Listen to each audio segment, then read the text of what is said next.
Alors, voilà, le thème de cette dernière conférence de la saison de la chaire de l'Allier, c'est langue et construction identitaire. Et grâce à la collaboration de l'École des langues de l'Université Laval, nous aurons ce soir une meilleure compréhension du rôle des langues dans la construction de l'identité, puisque nous aborderons plusieurs questions: le multilinguisme, la francisation des immigrants au Québec, l'apprentissage d'une culture par l'apprentissage d'une langue et les différents apports de la traduction dans nos sociétés. Vous entendrez successivement M. Bruno Guedes-Pereira, qui est linguiste à l'École des langues de l'Université Laval, où il enseigne l'anglais et le portugais langue seconde. Bonsoir, monsieur.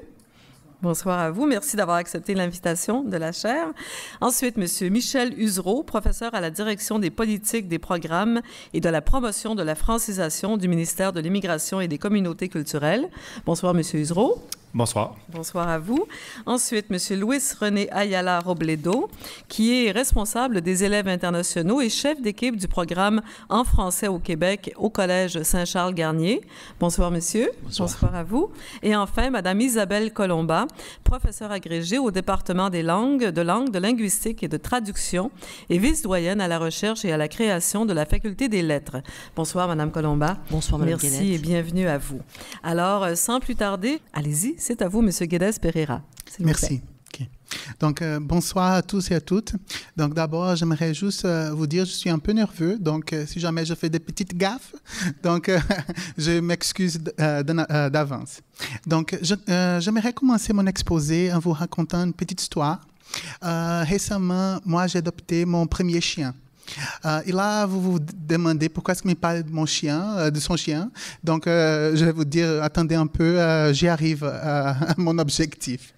Donc, j'essaye d'être un bon maître. Donc, j'essaye de la faire marcher aussi souvent que possible. Et normalement, je marche avec des amis aussi. Donc, une belle fois, j'étais avec une amie à moi et puis elle a dit, Bruno, tu sais, j'aimerais ça être ton chien. Et puis, et là, j'ai trouvé ça un peu étrange. Et puis, j'ai dit, pourquoi? Elle a dit, parce qu'avec toi, les chiens, il est devenu multilingue. Et là, je me suis rendu compte qu'en fait, oui, je parle en 3 langues à mon chien. Je parle en portugais, en français et puis en anglais. Et là, cette remarque qu'elle m'a faite, mon amie, m'a fait beaucoup réfléchir sur l'usage que j'ai fait des langues et ma relation avec ces langues-là.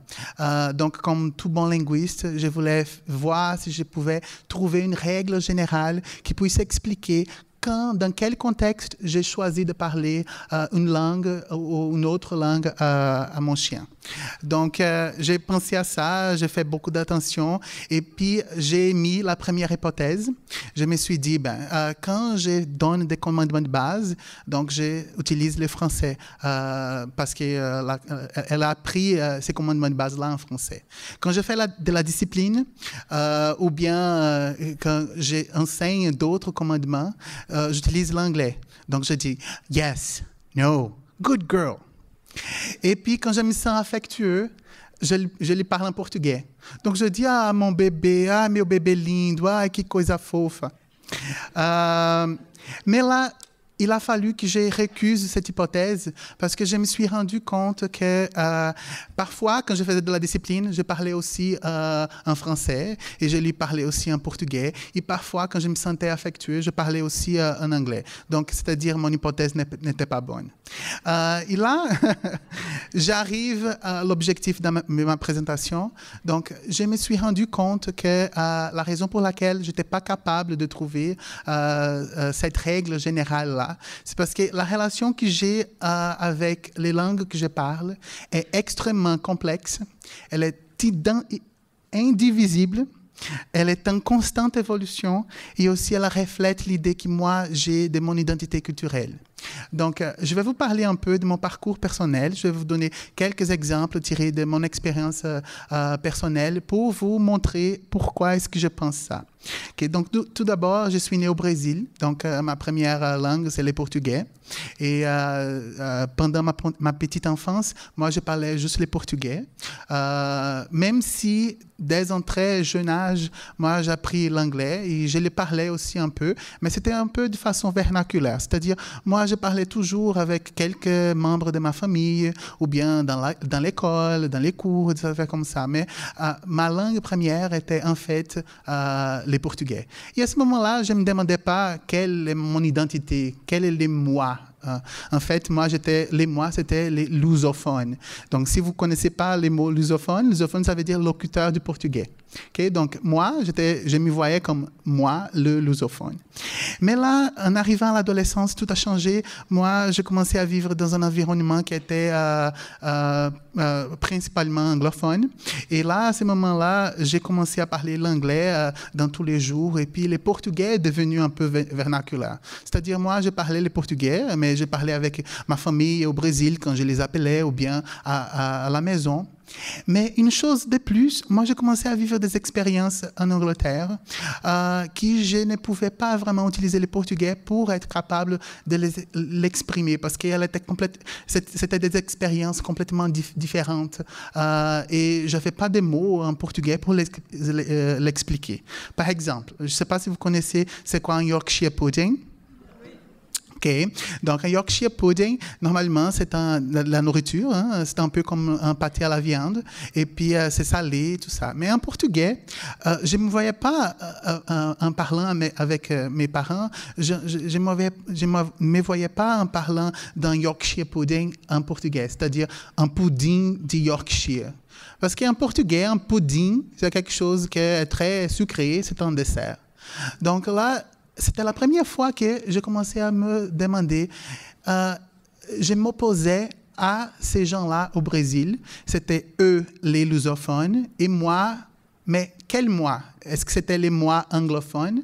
Pas tout à fait, parce que de notre côté, avec mes amis anglophones, moi, j'avais aussi des problèmes. C'est-à-dire que, par exemple, quand je disais « Ai, eu tenho saudade da minha família », je m'ennuie de ma famille. Donc, les mots « saudade », c'est un nom, et puis ces noms-là, on ne peut pas vraiment les trouver en anglais, et même pas en français. Vous pouvez dire en français, vous avez les mots « ennui », mais les mots « ennui », ça ne donne pas les connotations que nous autres, les lusophones, on a du mot saudade. Parce que saudade, c'est un sentiment qu'on ressent, et puis on est en Angleterre, et puis on regarde dehors, et puis il est nuageux, et puis il fait froid, et puis on rappelle la plage, l'odeur de la mer, les pères, la mer, et puis ça fait mal et on veut mourir. C'est un peu comme ça les mots saudade. Hein? Donc, si vous connaissez les chansons fado, donc c'est un peu ça.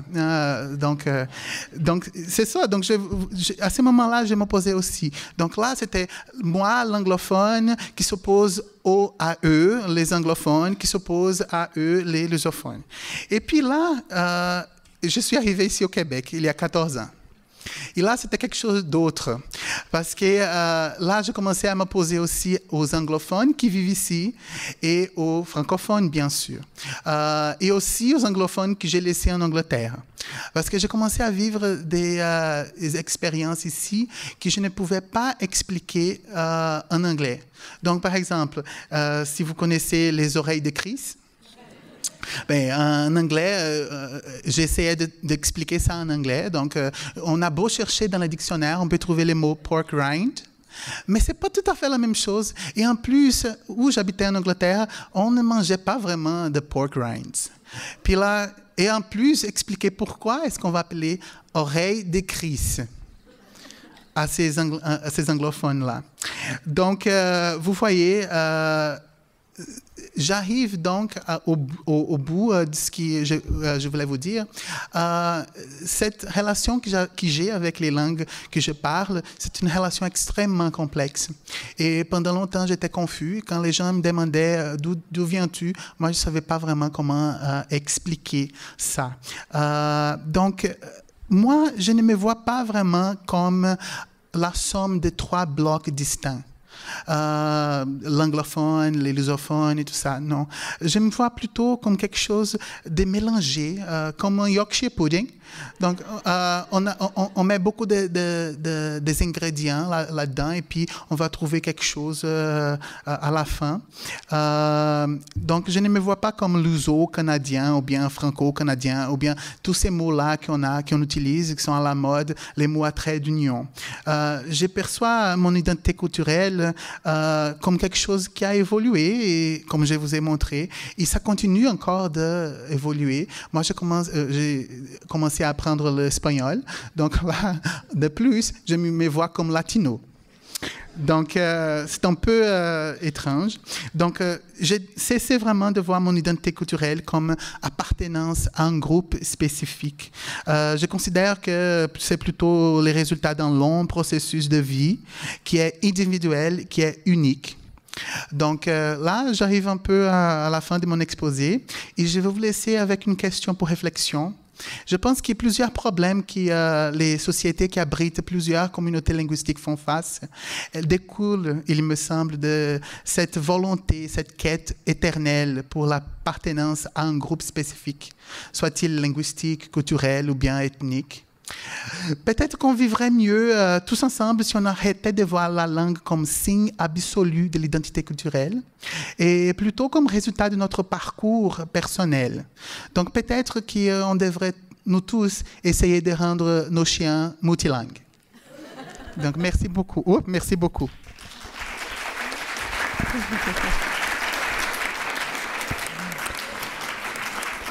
Merci beaucoup, M. Guedes-Pereira. Voilà, on poursuit avec l'intervention de M. Michel Usereau. Alors voilà, on a très hâte de vous entendre, M. Usereau. Je vous en prie. Merci. Alors, je me chronomètre. Bonsoir tout le monde. Oui, je viens vous parler ce soir, de l'immigration et de francisation des personnes immigrantes, mais plus précisément, en fait, du français langue d'intégration. Alors, qu'est-ce que c'est ça? Et qu'est-ce que c'est pas, surtout, le français langue d'intégration? Alors, c'est une nouvelle dénomination qui a été adoptée tout récemment au ministère pour désigner le type de langue qu'on va enseigner dans nos cours. Alors, qu'est-ce que c'est pas, d'abord, le français langue d'intégration? En tant que francophone qui a appris le français à la maison, puis qui, après ça, est allé à l'école primaire et qui a appris à écrire le français, qui a appris ses particularités langagières plus sophistiquées, qui a appris à l'utiliser dans différents contextes, souvent, on a l'impression que le français à l'école est une chose qui est reliée à la littérature, à une version plus rehaussée de la langue. On a une vision un peu littéraire du français, en fait, souvent, comme francophone, puisque, comme langue maternelle, on l'a appris à la maison, l'apprentissage de la langue, pour nous, c'est forcément élevé. Et là, on pense Balzac, Beauchemin, etc. Hein? C'est pas ça, la langue d'intégration, évidemment. Qu'est-ce que c'est pas le français langue d'intégration? C'est pas non plus une suite de règles, un amalgame de règles complexes, sophistiquées, qu'on doit réussir à maîtriser pour pouvoir s'exprimer puis communiquer avec les gens.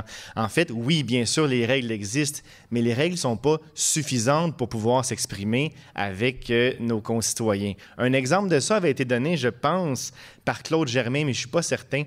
Il disait, imaginez que, ou il écrivait plutôt, imaginez que vous êtes dans la rue, que vous avez une cigarette et que vous n'avez pas de briquet, vous n'avez pas d'allumette. Qu'est-ce que vous allez dire à la personne? Il faut savoir qu'il faut dire « Avez-vous du feu » ou « As-tu du feu » hein? On ne dira pas « Êtes-vous propriétaire d'un briquet » ou bien « Voulez-vous m'allumer » ou on pourrait faire une petite traduction mot à mot et dire « Avez-vous de la lumière » Non. Hein? Et pourtant, les trois phrases que je viens de dire sont tout à fait grammaticales. Si on regarde dans n'importe quelle grammaire, dans le bon usage ou dans n'importe quel autre, on va se rendre compte que ce que je viens de dire fonctionne. Le sujet est bien placé, le verbe aussi, il y a inversion, bonne intonation, mais ça ne marche pas. C'est pas ça qu'on dit. Donc, le français de langue d'intégration va plus loin que l'apprentissage d'une série de règles qu'on va ordonner et à partir desquelles on pourrait produire du discours qui aurait du sens en société. Hein? En fait, le français langue d'intégration, c'est la langue qu'on va enseigner en classe et que les gens vont intérioriser d'une façon la plus naturelle possible, de façon le moins explicite possible, hein, par l'expérience, par l'usage de la langue, sans trop y réfléchir, en imitant un peu les locuteurs qui nous côtoient, principalement le professeur. Et c'est une langue, donc, qui va nous permettre, en société, d'aborder quelqu'un dans la rue et de dire « Excusez-moi, avez-vous du feu? » sans avoir l'air fou, en gros. Hein? Voilà. Est-ce que c'est une idée nouvelle au ministère de l'Immigration? Non, pas du tout. Alors, vous avez ici un scan du Programme général d'intégration linguistique qui date de 1994. Ici, on regarde dans l'introduction du programme, on disait à l'époque, donc il y a, mon Dieu, presque 20 ans, la langue remplit une fonction sociale. Elle est déterminante dans les relations entre les personnes et, à travers son usage, fait de chaque interlocuteur un membre d'une communauté linguistique. Alors, on voit ici que la langue était vue déjà au départ comme une espèce de ciment social qui fait que les gens peuvent interagir entre eux et former une société. En 2011, sortait le programme cadre dont on vient de parler, dont on a parlé tantôt dans la présentation. Donc, c'est le programme qui vient remplacer ce qui existait en 1994 et jusqu'à tout récemment.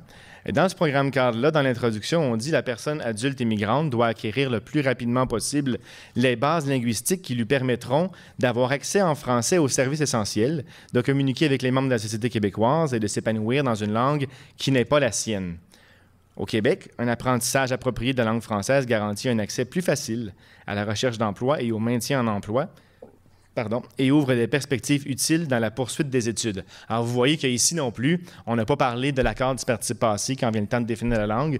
On a parlé d'un outil social de communication.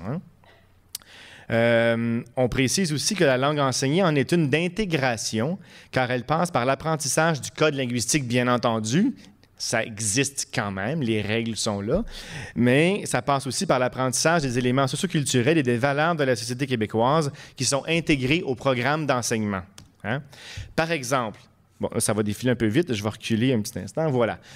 Par exemple, dans ce programme-là, si on l'avait entre les mains et qu'on pouvait le feuilleter, on verrait que les contenus langagiers sont décrits étape par étape, niveau de compétence par niveau de compétence, mais qu'il y a aussi, une section dans le programme cadre où on décrit les savoirs sociaux et les compétences sociales aussi que les étudiants sont amenés à rencontrer dans leur cours. Par exemple, on va leur parler, là j'ai des exemples ici, de musique. Hein? On va leur parler des grands monuments, des institutions, de la cuisine, évidemment. Des choses plus superficielles, souvent. Hein? La SAQ, bon, qu'est-ce que ça veut dire? La loi 101, qu'est-ce que c'est? Pourquoi ça existe? Pourquoi c'est là? Comment c'est important pour les gens? Le mariage entre conjoints de même sexe, des choses comme ça. Donc, il va y avoir des choses, quand je dis superficielles, je veux dire visibles immédiatement pour les personnes qui arrivent au Québec. Une des premières choses qu'on remarque quand on arrive quelque part, c'est la bouffe, l'architecture, bon, des choses plus évidentes. Mais il va y avoir aussi des choses plus, comment je pourrais dire, plus invisibles au premier contact. Par exemple, la relation des gens avec la ponctualité, la façon de gérer les relations hiérarchiques au travail. Est-ce que j'ai le droit de suggérer quelque chose à mon patron?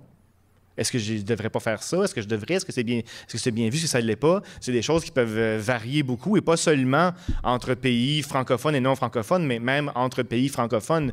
Il y a beaucoup de Français qui pourraient nous raconter leur expérience au Québec, dans le monde du travail, et nous dire « Ouf, ça ne ressemble pas tout à fait à ce que j'ai vécu en France pour telle raison. » Donc, il y a beaucoup plus à apprendre dans une société que simplement la langue. La langue est une clé, mais ce n'est pas la clé de tout.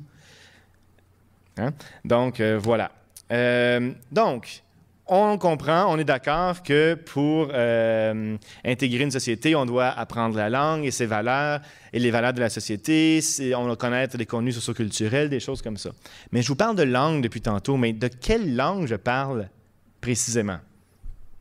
Et là, on se dit, ben, c'est évident, il nous parle du français, il ne nous parle pas de l'anglais ou de l'espagnol ou du mandarin. C'est vrai, je vous parle du français.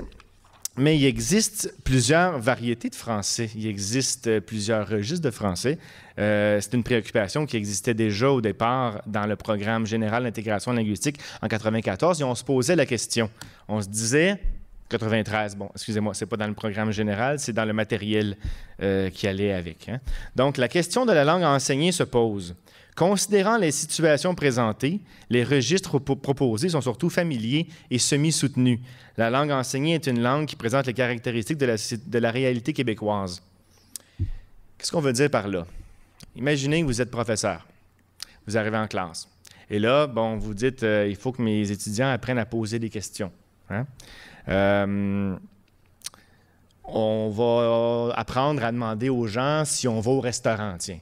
Alors, qu'est-ce que je vais leur enseigner? On est dans un groupe. Qu'est-ce qu'on va dire? Allons-nous au restaurant? Va-t-on au restaurant? On va au resto?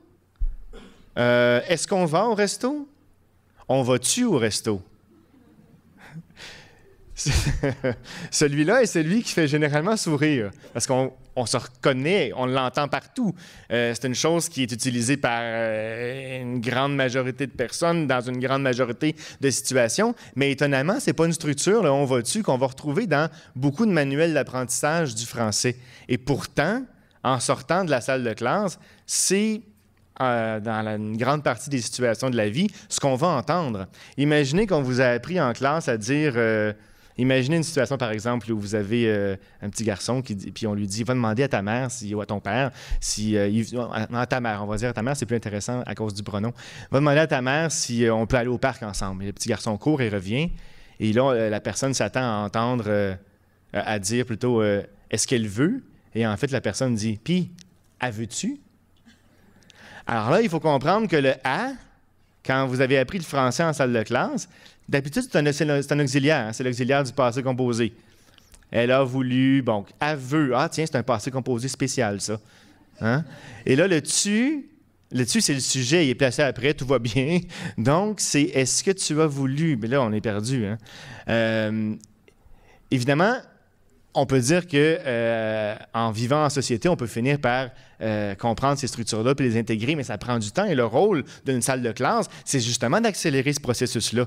C'est pas de garrocher les gens en société et leur dire « Vous allez apprendre la vraie langue, mais ici, on va apprendre la belle langue, entre guillemets. » C'est pas ça. Le but, c'est d'accélérer l'apprentissage de la langue telle qu'elle est parlée dans tous les contextes et dans tous les registres pour pas que la personne ait à faire face à ce genre de situation. Hein?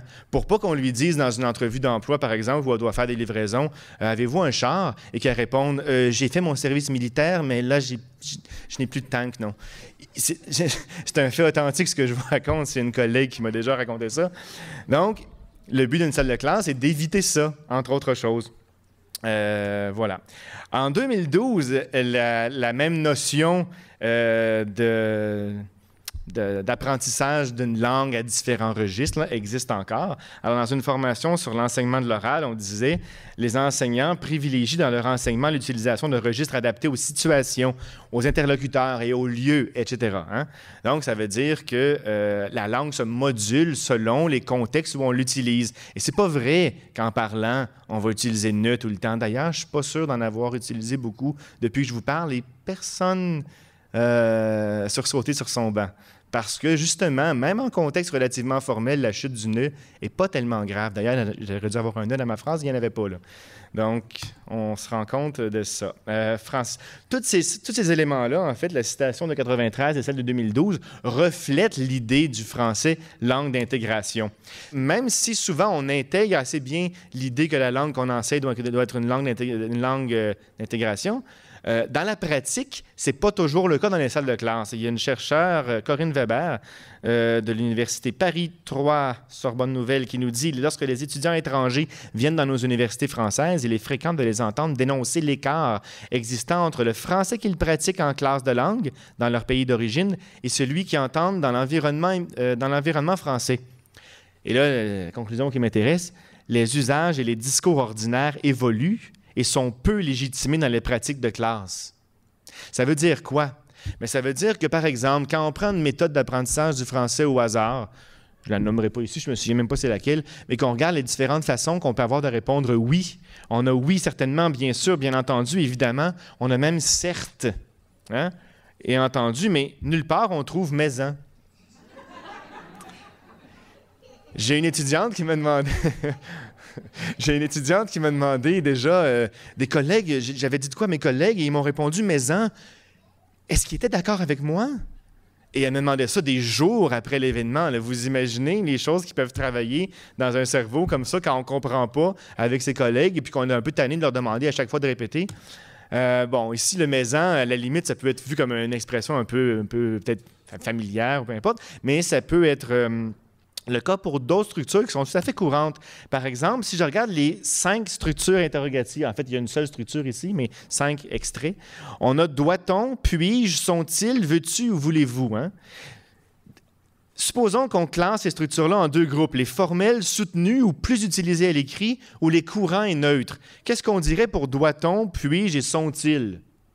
Ben, on dirait que c'est formel, soutenu et c'est plus utilisé à l'écrit. Par contre, veux-tu ou voulez-vous, c'est très courant. Veux-tu venir avec moi? Aucun problème avec ça. Même chose pour voulez-vous.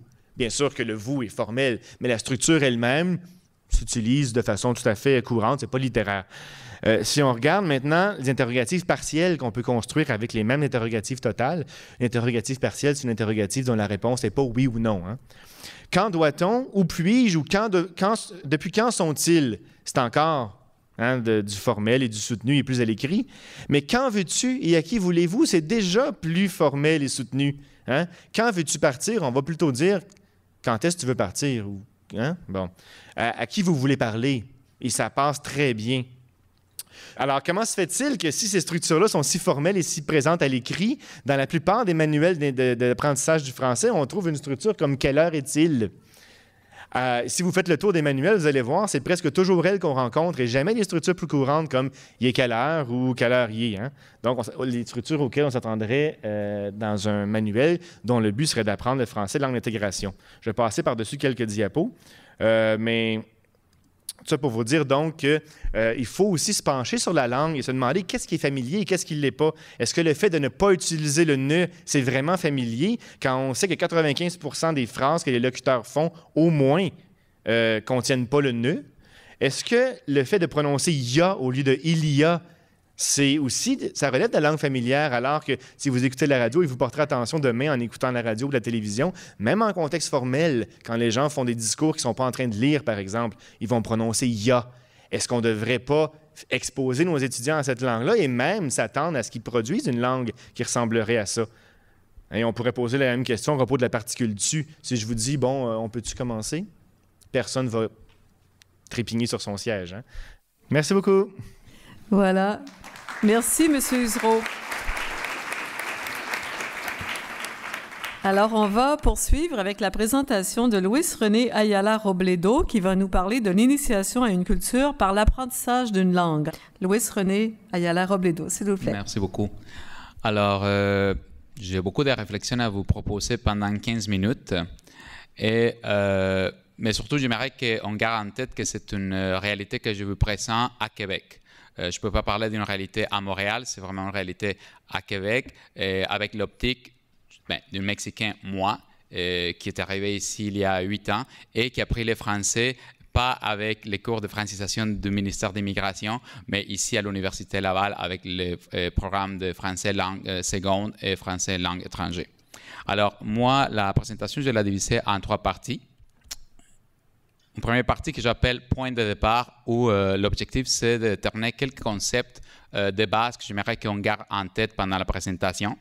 La deuxième partie, où on se pose la question, c'est quoi le bon français à apprendre si on souhaite s'intégrer ici à Québec? Et je l'appelle le français la porte d'entrée pour l'intégration à Québec.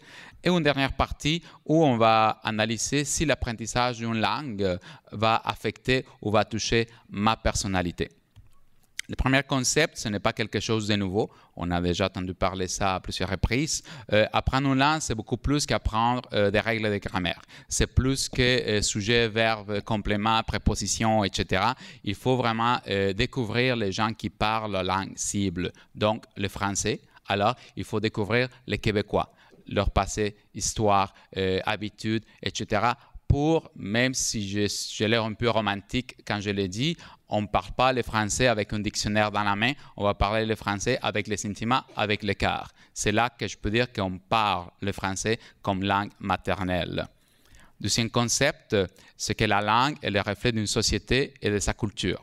Si on pense qu'une société est conformée par des membres, par des individus, alors on peut bien penser qu'également la langue va refléter chacun des membres d'une société.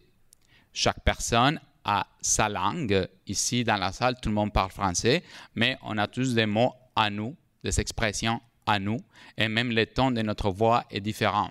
Donc, on a une langue qui appartient à chacune des personnes ici dans la salle.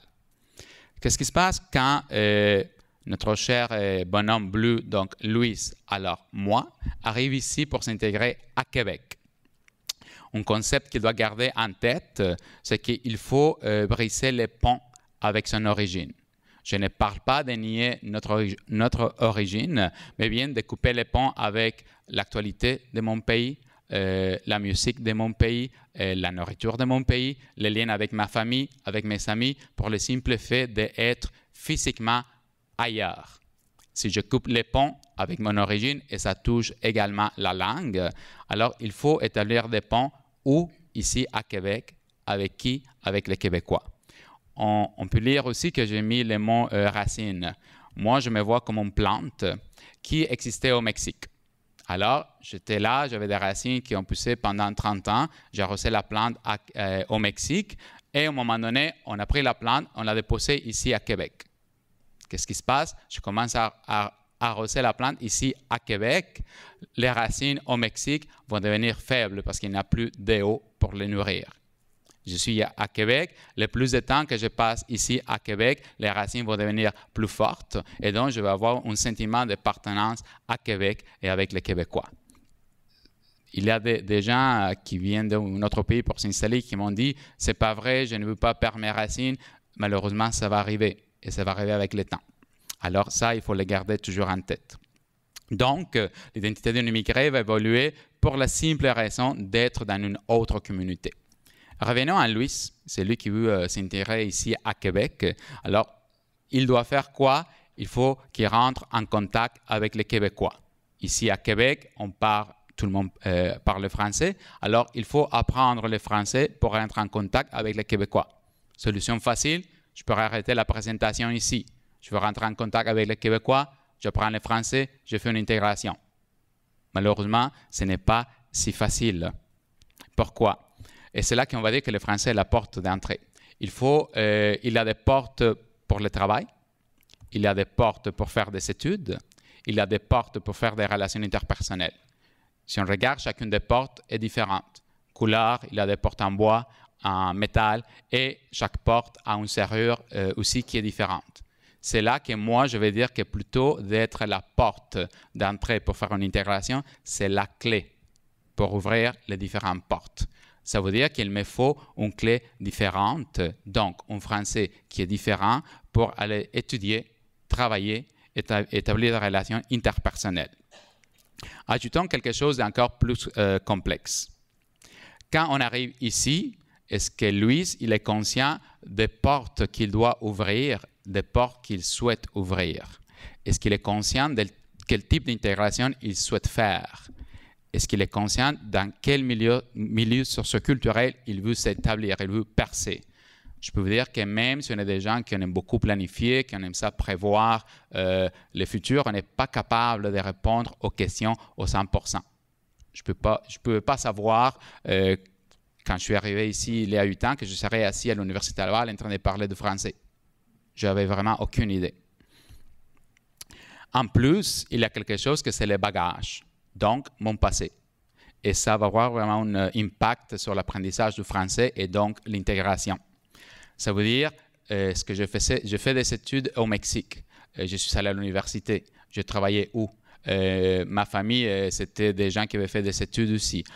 La qualité de ma langue maternelle, c'est quel type de niveau? Est-ce que mon espagnol se trouve ici à ce niveau-là, au niveau élevé ou formel? Donc, je vais aller chercher un français égal, parce que sinon je ne serais pas confortable quand je vais parler le français. Est-ce que mon espagnol était plutôt, on va dire, faible d'un côté grammaire? C'est sûr que je vais être confortable si je trouve le même niveau de qualité dans le français, parce que je ne connais pas un autre niveau de langue. Alors, c'est ça que j'appelle les trousseaux de clés que je vais apporter de chez nous.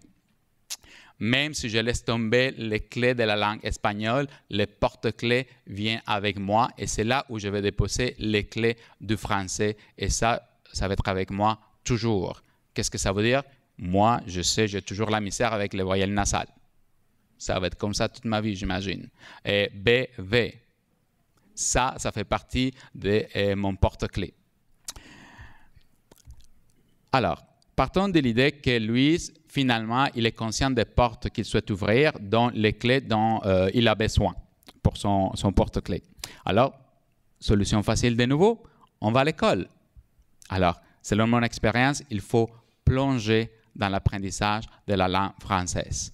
Ça prend vraiment les détails de la grammaire, cours de phonétique, aller au laboratoire, plonger, prendre des cours même de littérature française ou québécoise, des cours de culture québécoise, justement pour parler le français avec le cœur et pas avec des dictionnaires. Comme je l'avais dit, j'ai passé 12 années à l'Université Laval pour l'apprentissage du français. Et je vois même des professeurs qui étaient avec moi dans mon processus. Et comme je suis conscient des clés dont j'ai besoin, je peux même faire des études pour avoir un français spécialisé. Genre, je peux prendre des cours de terminologie si je souhaite faire des études en médecin. Je peux bien prendre des cours de rédaction si mon travail me demande de faire des rapports. Donc, comme j'avais dit, solution facile, à l'école, je vais apprendre ce que j'appelle le français. Par contre, ce n'est pas à l'école où ils vont nous montrer comment faire face à des choses assez simples comme aller chez les médecins, aller chez les coiffeurs, aller au garage, aller à la banque, interagir avec la police si jamais il y a un accident de voiture, aller chez les notaires. Pourquoi ça nous prendrait une éternité de rester à l'école pour apprendre ce type de choses? Les Québécois, vous apprenez le français à l'école primaire, école secondaire, cégep, et nous, on n'a pas le temps. On arrive ici, on souhaite apprendre le français le plus rapidement possible pour faire une intégration le plus rapidement possible parce que, je reviens à un de mes concepts de base, mes racines sont tout petites comme ça et il faut que ça pousse rapidement. Alors, je dois apprendre le français, mais je n'ai pas le temps d'apprendre le français.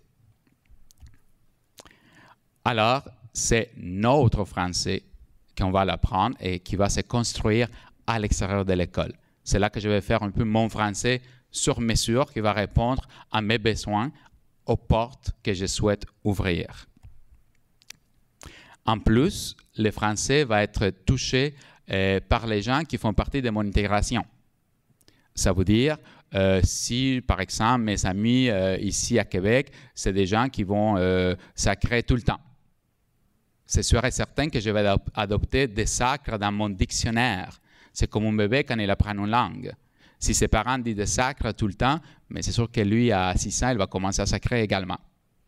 Alors, les gens qui vont participer au processus d'intégration vont contribuer d'une façon inconsciente à construire mon français.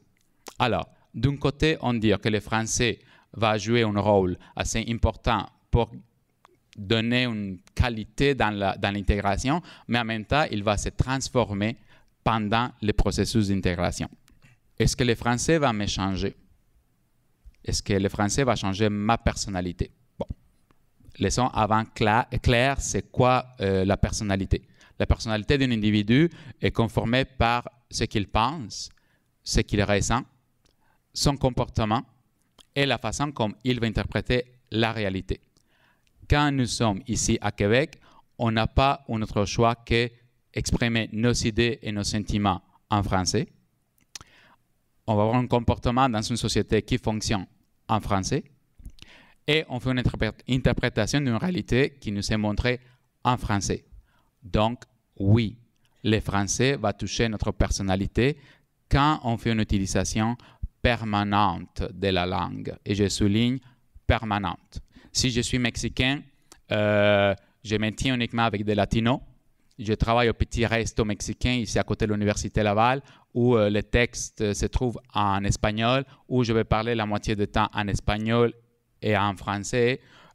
Si j'écoute la télé en espagnol, si je mets la radio dans mon ordinateur en espagnol, je ne fais pas une utilisation permanente de la langue française. Et donc, l'impact sur ma personnalité va être aussi différent. Également, le français va changer la perception que les gens ont de moi.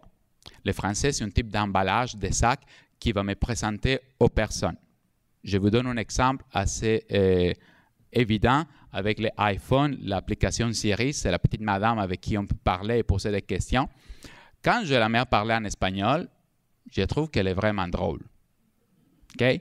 Quand je la mets à parler en français, elle est plutôt sérieuse. Et quand je la mets à parler en anglais, elle est plutôt business. Est-ce que le logiciel change de personnalité? Non. C'est ma perception à cause de la langue parlée par Madame Siri sur mon téléphone cellulaire. Donc, la personnalité d'un immigrant va avoir une évolution beaucoup plus drastique à cause qu'il va adopter une autre langue comme langue maternelle. Passons en conclusion pour les prochaines 2 minutes. Faut-il apprendre le français pour s'intégrer? Oui. Quand on parle d'une vraie intégration culturelle, il faut simplement être conscient qu'il y a un prix à payer et c'est de couper les ponts avec notre origine. Quel est le bon français à apprendre? Je ne le sais pas. Je ne sais pas, en plus, je vais le dire. Pourquoi? Ça dépend des portes que chaque immigrant souhaite ouvrir. Par contre, je suis convaincu qu'il faut avoir une base solide et profonde du français. Il faut simplement être conscient des portes que je souhaite ouvrir. Et également, il faut considérer que mon français va se transformer pendant mon processus d'intégration. Également, le français va être touché par les gens, comme je l'avais dit, qui feront partie de mon processus d'intégration. Et il ne faut jamais oublier que j'ai mon porte-clés d'origine.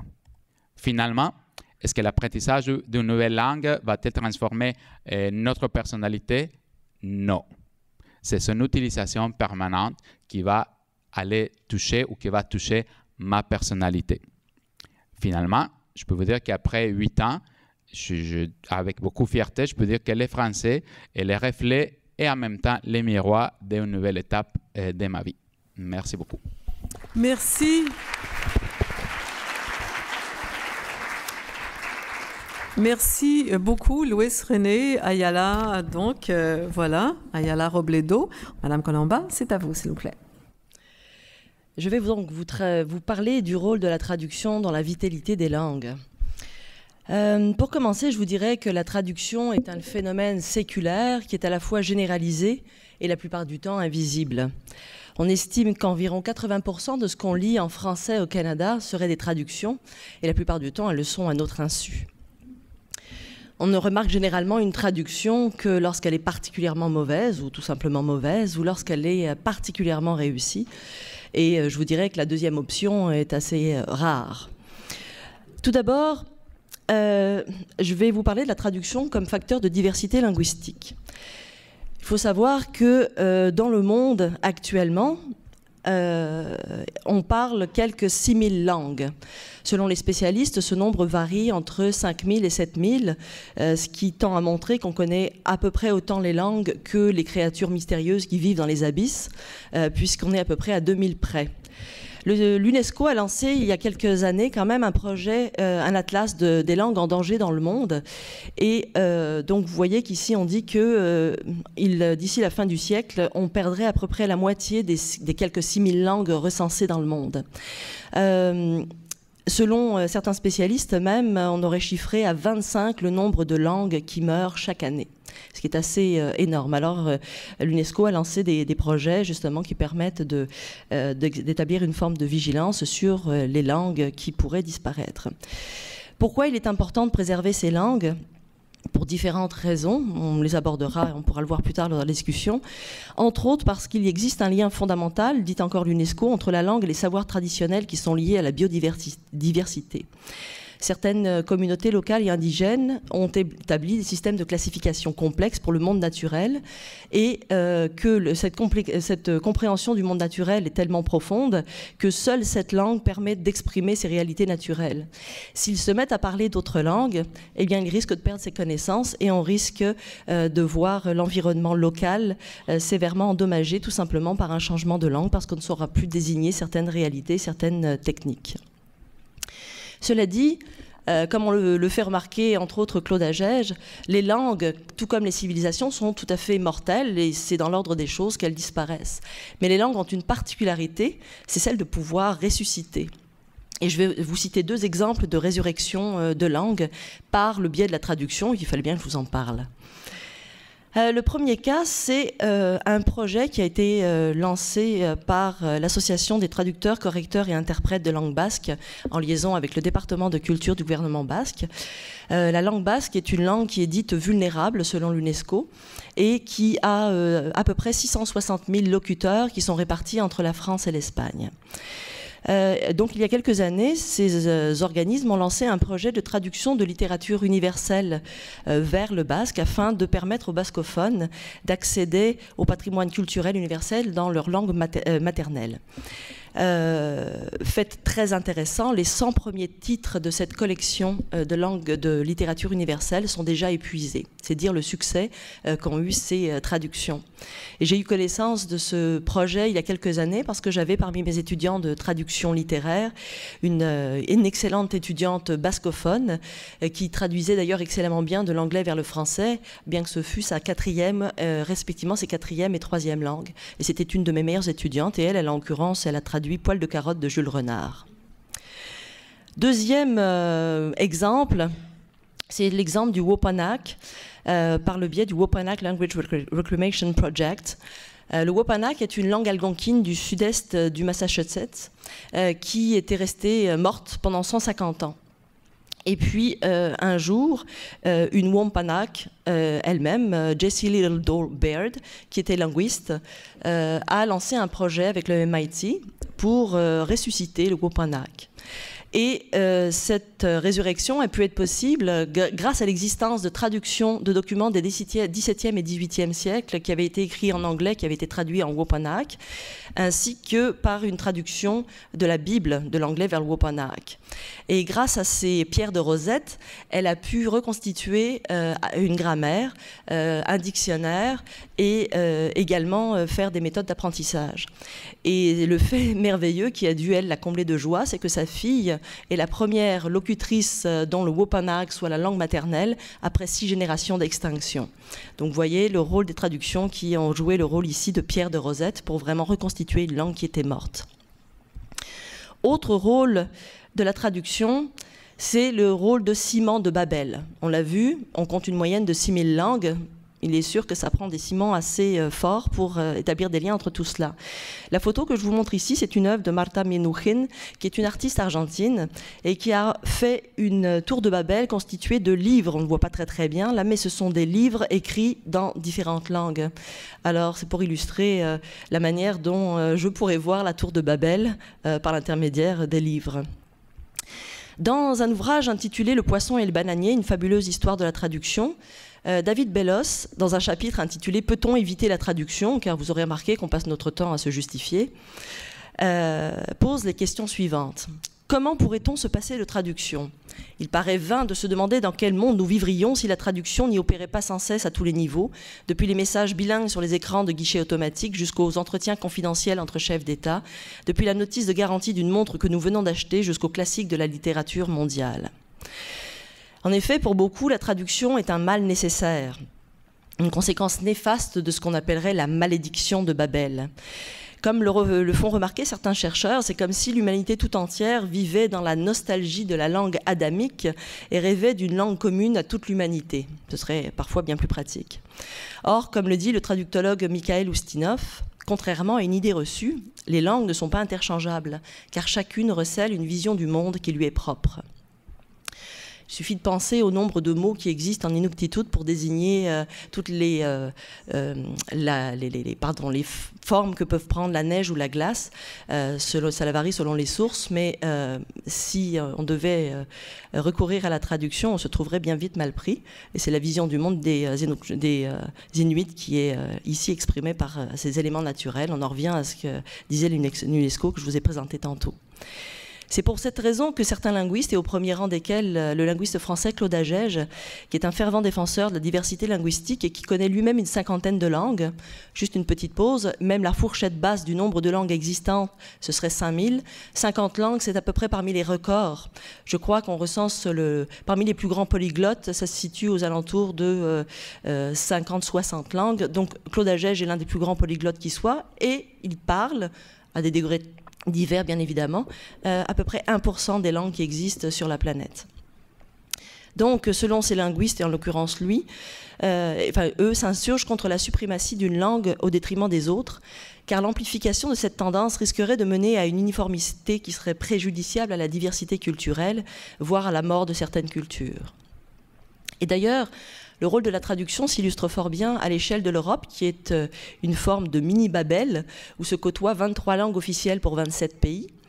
Umberto Eco a en effet affirmé en 1993 « La langue de l'Europe, c'est la traduction ». Car pour l'Union européenne, l'intégrité des langues de chaque pays membre est garante du dialogue tant politique que culturel, et seule la traduction peut soutenir un dialogue équitable. Autre point maintenant, bien sûr, la traduction comme porte d'accès aux autres cultures. C'est véritablement une porte d'accès qui peut mener soit à la connaissance d'une culture par la traduction, soit à l'apprentissage de langues étrangères, et donc au multilinguisme. Je vais vous citer deux cas. Je connaissais le cas du fils d'un ami qui était un féru de rock alternatif finlandais et qui, pour approfondir sa passion, a fini par apprendre le finnois. Un autre cas de deux jeunes filles de Québec, il était également de Québec le premier, qui vont bientôt avoir 15 ans, qui sont passionnées de manga depuis des années. Elles les ont découvertes en traduction pour ce qui est des bandes dessinées. Ensuite, elles les ont découvertes également en version originale sous-titrée pour ce qui est des vidéos. Et maintenant, elles se lancent dans l'apprentissage du japonais pour approfondir encore leur connaissance de la langue japonaise et de la culture japonaise. Alors, ce sont deux beaux exemples qui montrent que la traduction peut être une porte d'accès et peut mener plus loin au multilinguisme. Mais sans qu'elle débouche nécessairement sur l'apprentissage d'autres langues, elle permet tout simplement de s'ouvrir à d'autres horizons culturels. Pensons à la série Millennium de Stieg Larsson, qui, traduite dans près de 40 langues, a connu un succès planétaire auprès des lecteurs qui, pour la plupart, n'auraient certainement pas pu y accéder dans la langue originale, qui est le suédois. Et si ces traductions ont permis à des locuteurs d'une quarantaine de langues de lire cette série, qui est devenue une série culte, qui a donné lieu à des films, donc ce sont des véritables phénomènes planétaires, eh bien on peut dire en corollaire qu'elles ont offert à leur auteur une extraordinaire chance de diffusion. Parce qu'une porte d'accès, ça se conçoit dans les deux sens. Si la traduction permet d'accéder aux autres cultures dans sa propre langue, elle permet aussi à notre langue d'être diffusée dans d'autres cultures. Et je vous citerai le cas particulièrement éclairant de la traduction des Belles-Sœurs de Michel Tremblay en écossais urbain contemporain. Ça a été la traduction a été faite en 1973 et c'était la première fois qu'une pièce de théâtre était traduite en écossais urbain contemporain et non pas dans une langue classique. Ça fait de Michel Tremblay un des chantres de la culture écossaise contemporaine, parce que toutes ses œuvres ont été traduites ou à peu près. Il a été fait docteur honoris causa d'université écossaise. Et d'une certaine manière, ces pièces sont rejouées régulièrement, encore récemment, et ça fait à chaque fois un tabac.